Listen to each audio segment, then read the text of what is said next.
বিসমিল্লাহির রহমানির রহিম। কখনো কখনো মানুষ রাতের শেষ প্রহরে আকাশের দিকে নীরবভাবে তাকিয়ে থাকে, আর তার মনে শুধুমাত্র একটাই প্রশ্ন থাকে, ইয়া আল্লাহ, শেষমেশ কতক্ষণ? কখন আমার দোয়াগুলো কবুল হবে? কখন আমার পরিস্থিতি বদলাবে? কখন আমার নসিবে শান্তি আসবে? কখন আমার জীবন খুব সুন্দর হবে? আর তারপর হঠাৎ মানুষের সামনে একটা এমন পয়গাম আসে যা সোজা তার মনের উপরে প্রভাব ফেলে। এমন মনে হয় যেন আল্লাহ তাকে বলছেন, আমি তোমাকে ভুলিনি। স্বাগতম। এই ভিডিও তোমার সামনে আসা কাকতালীয় নয়। হ্যাঁ, তুমি সেই যার জীবনে খুশি সবসময় আসতে চলেছে। তুমি সেই যার রব তাকে তার ভাবনার চেয়েও বেশি দিতে চান, যার সমস্ত কষ্টগুলো এখন দূর হতে চলেছে, আর যার জীবনে আসন্ন সময় তার ধারণার চেয়েও বেশি খুব সুন্দর হতে চলেছে ইনশাআল্লাহ। এই বার্তা আপনার কাছে এজন্য পৌঁছেছে যে আল্লাহ পাক আপনার নীরব দোয়া শুনে নিয়েছেন। হয়তো আপনি একটা বিশেষ দোয়ার পূরণ হওয়ার অপেক্ষা করছেন, সেই দোয়া যা দিনরাত আপনার অন্তরে থাকে, যেটার জন্য আপনি অনেক অস্থির হয়ে দোয়া করেন। কিন্তু আপনি এটা ভুলছেন যে আপনি এই সময়ে ওই দোয়াগুলোর জন্য জীবনে বাঁচছেন যা আপনি অতীতে চেয়েছিলেন। এই সময় পুরো দুনিয়ার মধ্যে থেকে আল্লাহ সুবহানাহু তাআলা আপনার দোয়াগুলোকে কবুল করার জন্য বেছে নিয়েছেন। তিনি আপনার ফরিয়াদকে শুনছেন। সেই সত্তায় পাক যিনি অসম্ভবকে সম্ভব বানাতে পারেন। তারপর আপনার কি মনে হয় যে তিনি দ্বিতীয়বার কি এমন করতে পারবেন না? আল্লাহ পাক উত্তম জানেন। তার পরিকল্পনার উপরে ভরসা রাখুন। মানুষের ওপরে মন দেয়া কষ্ট তৈরি করে, আর আল্লাহর সাথে সম্পর্ক শান্তি, স্বস্তি আর মুক্তি তৈরি করে। যার মন আল্লাহ ছাড়া অন্য কারো উপরে দোয়াগুলোর কবুলিয়ত। আল্লাহ তোমার দোয়াগুলোকে কবুলিয়তের এমন রং দান করবেন যে তোমার সবরের ফেলা প্রতিটা অশ্রুর হক আদায় হয়ে যাবে ইনশাআল্লাহ। আল্লাহও জানেন যে তার বান্দা অপেক্ষায় আছে যে কখন তার দোয়াগুলোর জবাব আসবে। আল্লাহ জানেন যে দেরি তোমাকে হতাশ করে দিচ্ছে।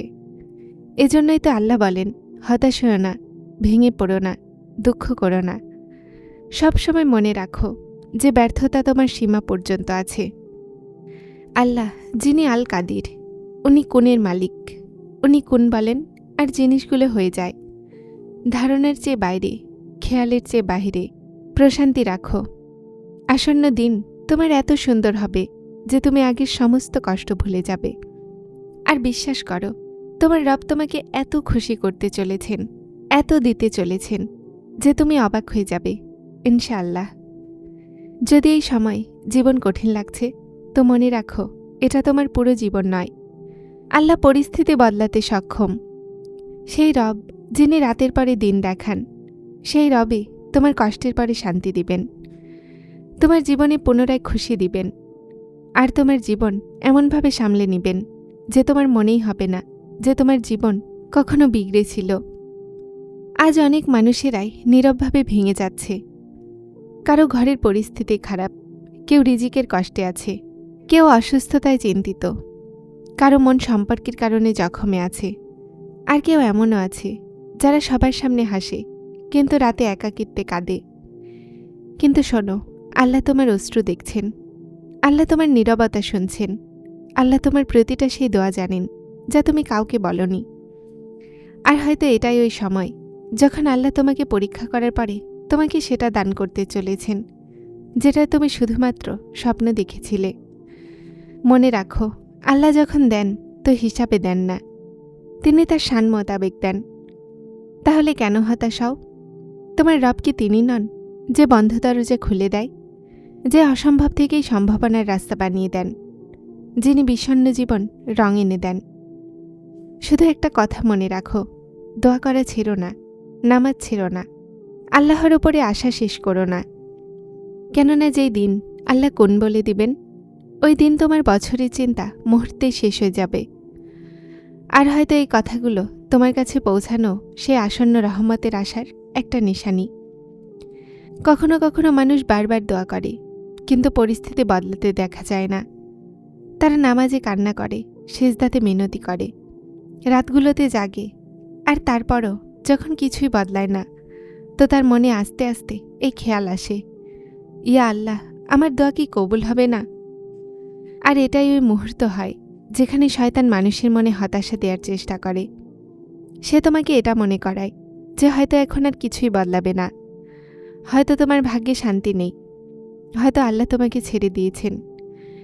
কিন্তু শোনো, যদি দোয়ার পরে জলদি জবাব না পাও, তো এটার মানে এটা নয় যে আল্লাহ শুনছেন না, বরং কখনো কখনো আল্লাহ তোমাকে ওই সময় পর্যন্ত অপেক্ষা করেন যতক্ষণ না তুমি ওই নিয়ামতের জন্য পরিপূর্ণভাবে তৈরি না হয়ে যাও। মনে রাখো, আল্লাহ সময়ের আগে দেন না, আর সময় চলে যাওয়ার পরেও দেন না। তিনি সবসময় উত্তম সময় দান করেন। আমরা তাড়াহুড়া করি, আমরা চাই যেন এখন দোয়া করলাম আর কাল সব কিছু বদলে যাক। কিন্তু আল্লাহ পুরো দৃশ্য দেখেন। তিনি জানেন যে কোন সময় তোমার জন্য উত্তম, কোন রাস্তা তোমাকে কষ্ট দিতে পারে, আর কোন দেরি আসলে তোমাকে বাঁচাচ্ছে। কখনো এমনও হয় যে যে জিনিসের জন্য তুমি দোয়া করছো, যদি সেটা তুমি জলদিই পেয়ে যাও, তো হয়তো সেই জিনিসই তোমাকে আল্লাহর থেকে দূর করে দিবে। এজন্য আল্লাহ কখনো কখনো নিয়ামতকে আটকে রাখেন যেন বান্দা তার নিকটে থাকে। আর এই বাস্তবতা খুব কম মানুষেরাই বুঝতে পারে। তো তোমার সমস্যা, তোমার চিন্তাগুলো, তোমার ব্যর্থতা আল্লাহর জন্য বড় কিভাবে হতে পারে? সেই রব তো সমুদ্রের মাঝেও রাস্তা বানিয়ে দেয়। শুধু সমস্যা এটাই যে আমরা জলদি হার মেনে নেই। আমরা চাই যে আল্লাহ আমাদের মর্জির মোতাবেক কাজ করুক, যখন কি আল্লাহ চান যেন আমরা তার উপরে ভরসা রাখি। আর মনে রাখো, কখনো কখনো দোয়া কবুল হওয়ার আগে আল্লাহ বান্দার সবর দেখেন। তিনি দেখেন যে আমার বান্দা সমস্যায় আমার সাথে জুড়ে থাকে কি না। আর যেই বান্দা কষ্টে আল্লাহর হাত ছাড়ে না, আল্লাহ তাকে কখনো খালি হাতে ফেরান না।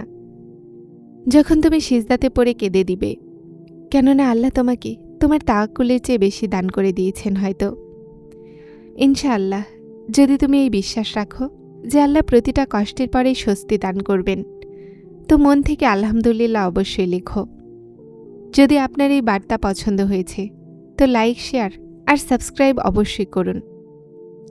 যারা চ্যানেলটিতে নতুন এসেছেন তারা হেদায়েত চ্যানেলটিকে সাবস্ক্রাইব করে আমার সাথে থাকুন এবং অবশ্যই ভিডিওগুলোকে লাইক শেয়ার করবেন। আসসালামু আলাইকুম।